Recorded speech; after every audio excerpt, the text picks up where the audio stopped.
हाय, good morning champions.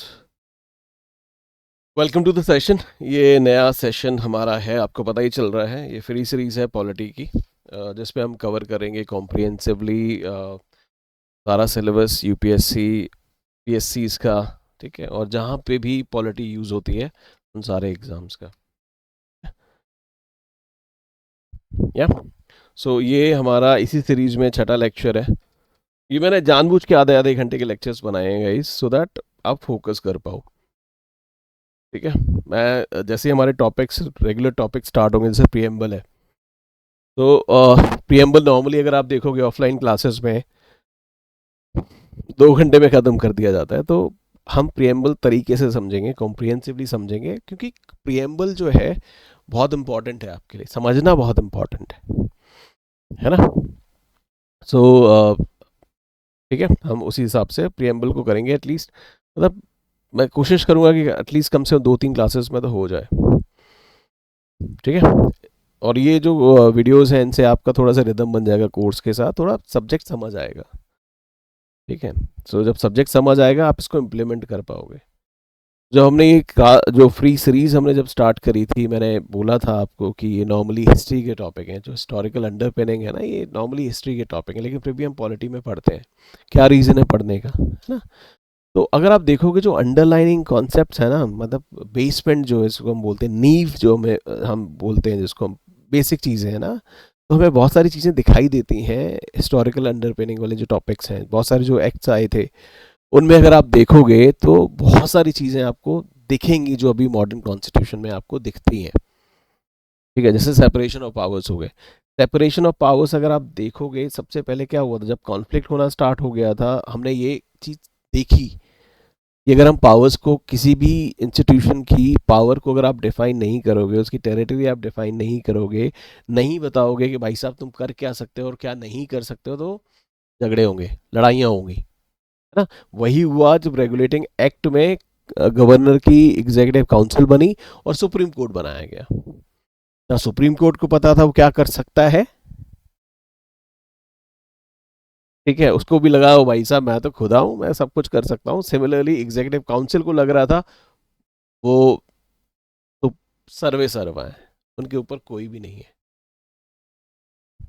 ना। आजकल क्या होता है, आजकल आप ऑफिस 5 मिनट लेट हो जाओ,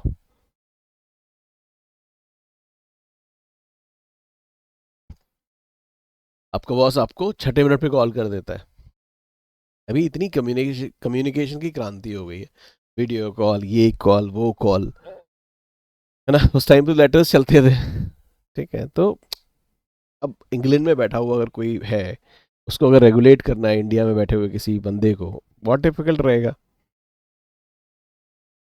तो इंग्लैंड और इंडिया की बात हो रही है। अगर आपको देखना है कि, मैं अपने बचपन की बात बताता हूँ, अभी बहुत सारी चीज़ें ना बहुत चेंज हो गया है। मतलब मिनट से पहले आई एम द वन, मैं लेटर्स लिखे हैं, लिटरली मैं अपने दादाजी को लेटर्स लिखा करता था।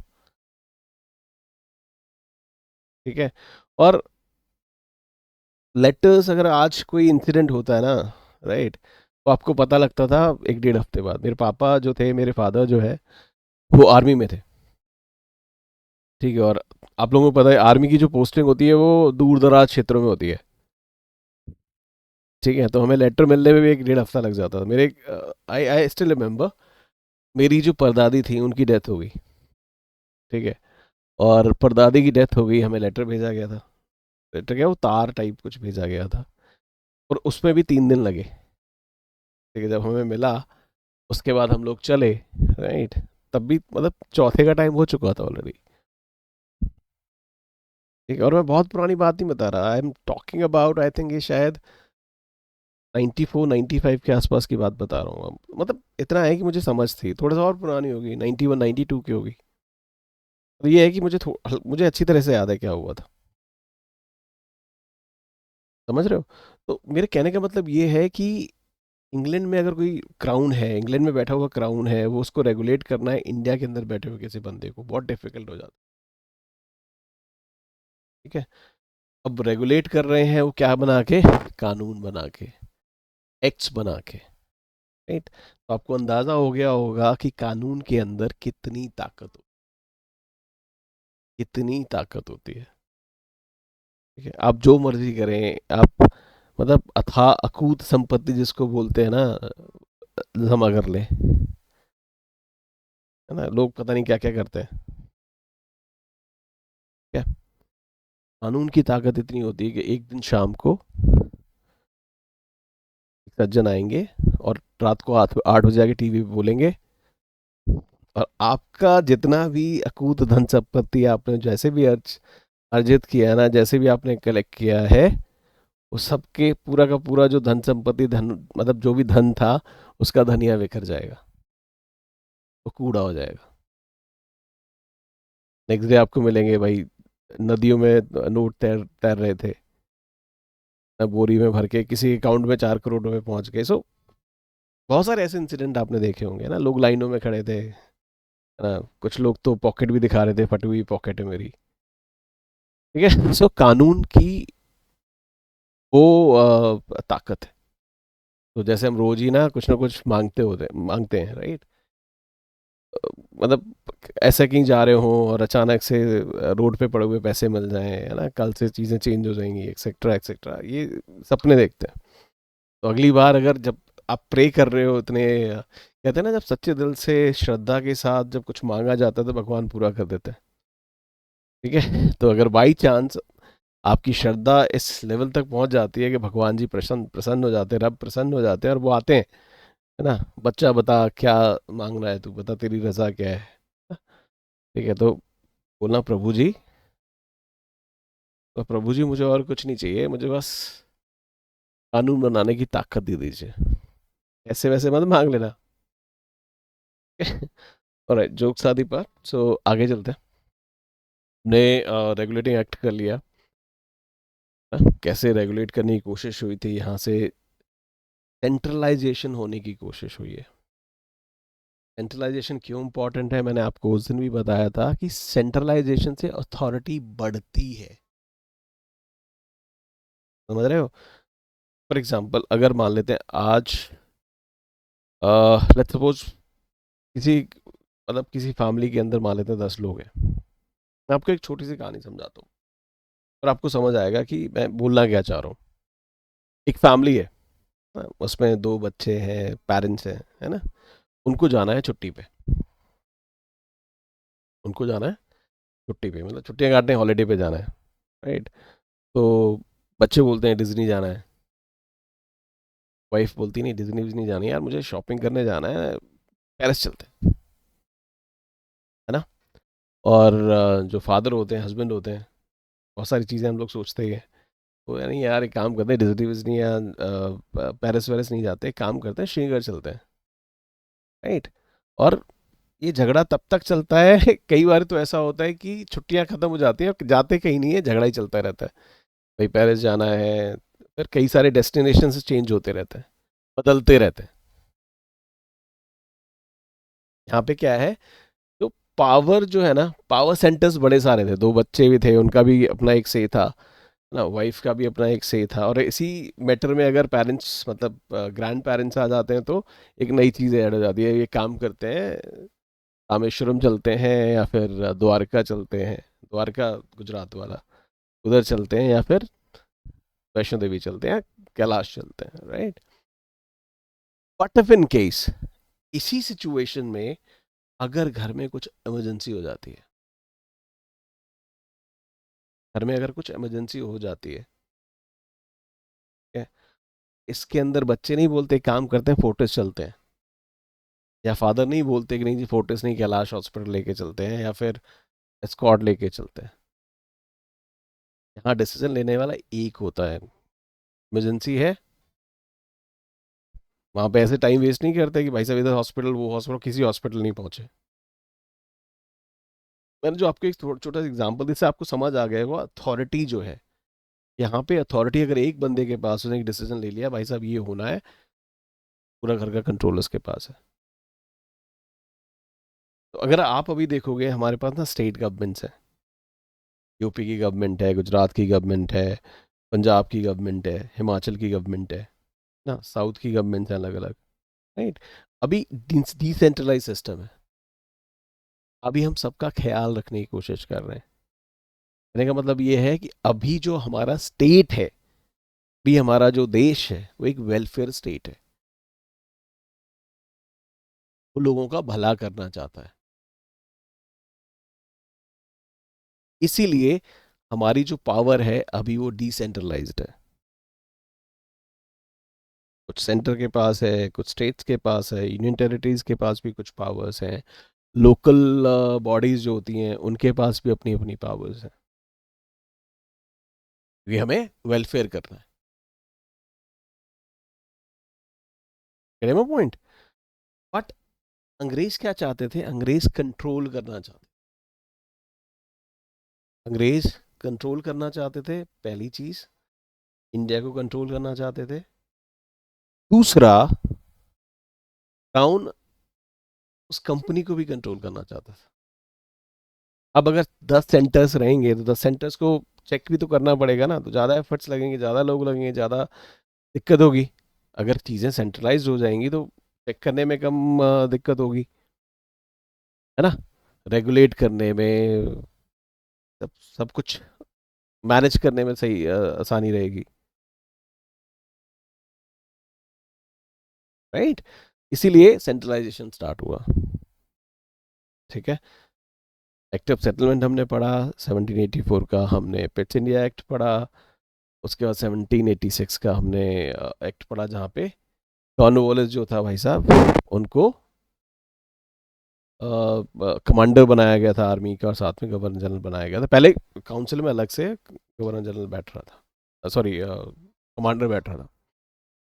ठीक है। अब ये इन दोनों को, दोनों जो पावर्स थी वो कॉर्नवालिस को सीधी सीधी दे दी गई थी। पॉइंट। तो उसके बाद हमने 1793 पढ़ा। 1786 में ही पावर्स मिल गई थी कि हम क्या कर सकते हैं। हम 1786 में कॉर्नवालिस को मिल गया था कि वो अपने काउंसिल के डिसीजन को वो टर्न कर सकता है।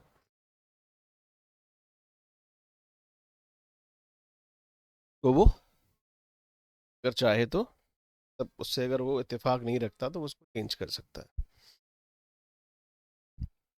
पॉइंट। तो ये हमने देखा। 1813 भी हमने पढ़ा। तो आज हम करने वाले हैं 1833। आप प्लीज़ रिवाइज कर लीजिएगा। दो मैं कोशिश करूंगा कि एक साथ ही सारे एक्ट्स इकट्ठे करके आप लोगों को एक समरी टाइप दिखा दूं। सो एक वो समरी अगर आपके पास हो जाएगी तो फिर ज़्यादा चैलेंज लेने की ज़रूरत नहीं होगी। तो मेरे पीछे ये बना हुआ ना, ये बेंटेक साहब हैं, विलियम बेंटेक। यही उस टाइम के गवर्नर जनरल थे बंगाल, तो गवर्नर जनरल ऑफ इंडिया बनाया जाएगा। ठीक है, चलते हैं आगे। तो सबसे पहले सिग्निफिकेंस क्या है, मैंने बताया था कि जो तुम्हारा स्टार्ट हुआ था 1773 से, ये स्टार्ट हुआ था सेंट्रलाइजेशन।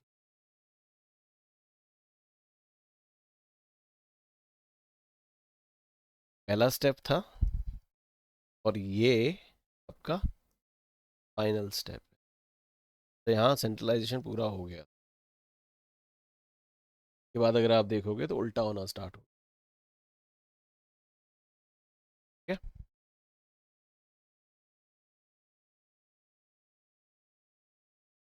क्या हुआ था मैंने आपको भी बताया, गवर्नर जनरल ऑफ बंगाल था ना, को प्रमोट कर दिया गया, बनाया गया गवर्नर जनरल ऑफ इंडिया। उसको सिविल और मिलिट्री दोनों पावर्स दे दी गई थी। ठीक है? और जो गवर्नमेंट ऑफ इंडिया है, मतलब गवर्नमेंट ऑफ इंडिया जो इसके अंडर थी ना, एम वेंटेक वेंटेक और ये गवर्नर जनरल के अंडर जो भी एरिया था ब्रिटिश इंडिया, उसकी पूरी की पूरी अथॉरिटी जो थी वो को दे दी गई। ठीक है? विलियम बेंटिक साहब पहले गवर्नर जनरल ऑफ इंडिया थे। क्लियर है? तो गवर्नर जनरल ऑफ बंगाल जो है उसको गवर्नर जनरल ऑफ इंडिया बना दिया गया है, उसको सिविल और मिलिट्री की पावर्स दे दी गई हैं। जो भी ब्रिटिश इंडिया था उसकी पूरी की पूरी जो इंटायर टेरिटोरियल एरिया है, जितनी भी टेरिटरी है, उसकी सारी की सारी authority governor general of India को दे दी गई। तब ये सुपर सर्वे सर्वा हो गया। जो आपके गवर्नर जनरल थे, तो गवर्नर्स थे, कहाँ गए? मद्रास, मद्रास एंड बॉम्बे। 1773 के बाद इनकी लेजिस्लेटिव पावर्स थी ना, उनको धीरे धीरे करके लेना स्टार्ट हो गया, सेंट्रलाइजेशन स्टार्ट हुई। बट अभी क्या थी, जो लेजिस्लेटिव पावर्स थी वो सारी की सारी छीन ली गई। ठीक है, जो गवर्नर्स थे ना, ये अब गवर्नर्स जो उसके थे मद्रास और बॉम्बे के जो गवर्नर्स थे, वो गवर्नर्स अब लॉ नहीं, अब लेजिस्लेटिव पावर्स खत्म उनसे ले ली गई थी, तो वो लॉ वो नहीं बना सकते। ठीक है, एक चीज़ और यहाँ पे इम्पोर्टेंट हुई है गाइस, यहाँ क्या था, अभी तक जो पहले एक्ट्स आ रहे थे, चार्टर एक्ट जितने भी आए, जो भी रेगुलेशंस आए, उन सबको क्या बोला गया था, देवर रेगुलेशंस। बट 1833 के बाद जो लॉज बनेंगे उनको बोला एक्ट्स। क्यों? क्योंकि 1833 में इसी काउंसिल जो 3 मेंबर्स की थी, वहां पे एक और बंदा ऐड किया जाता है जो होता है लॉ मेंबर। जो भी रेगुलेशंस अब बनेंगे ब्रिटिश इंडिया के अंदर, जो भी ये काउंसिल बनाएगी, वो सारे के सारे कोडिफाई होंगे बाय द ब्रिटिश पार्लियामेंट। ठीक है, कोडिफाई होंगे। अब कोडिफिकेशन के बाद जो रेगुलेशन होती है वो एक्ट बन जाती है। इसीलिए 1833 के बाद जितने भी रेगुलेशंस बनेंगे वो उनको हम क्या बोलेंगे, एक्ट्स। कोडिफिकेशन हो रहा, मतलब समझ आ गया? या तो जो गवर्नर जनरल है उसके पास एक्सक्लूसिव लेजिस्लेटिव पावर्स हो गए हैं फॉर एंटायर इंडिया। ठीक है जी, समझ आ रहा है? ब्रिलियंट। भाई साहब, इनको चाय बेचने पे भी प्रतिबंध लगा दिया। जो ब्रिटिश ईस्ट इंडिया कंपनी थी ना, उसको बोला भाई साहब तुम चाय भी नहीं बेचोगे अब, चाय भी नहीं बेचना। चीन के साथ जो इनका बिजनेस था उसको भी खत्म, अब ये भी छीन लिया। 1833 में, 1813 में बाकी सारी चीज़ें उन्हें करनी दी थी, बट चाय बेचना और चीन के साथ व्यापार करना वो उनका चल रहा था अभी। इस बार इसका भी दुनिया बेकर गया। इस बार उनको बोल दिया कि भाई साहब आप चाय वाय भी नहीं बेचोगे, कुछ नहीं करोगे, आप प्योरली एक एडमिनिस्ट्रेटिव बॉडी बन जाओ। उनको बोल दिया कि जो भी तुमने टेरिटरी ऑक्युपाई कर रखी है इंडिया में, सारी की सारी ब्रिटिश क्राउन के लिए। ठीक है, तो इसका जो भाई साहब कमर्शियल सिस्टम था खत्म हो गया, व्यापारी अब व्यापार नहीं करेंगे भाई साहब, ये प्योरली एडमिनिस्ट्रेटिव बॉडी रहेगी। ठीक है जी,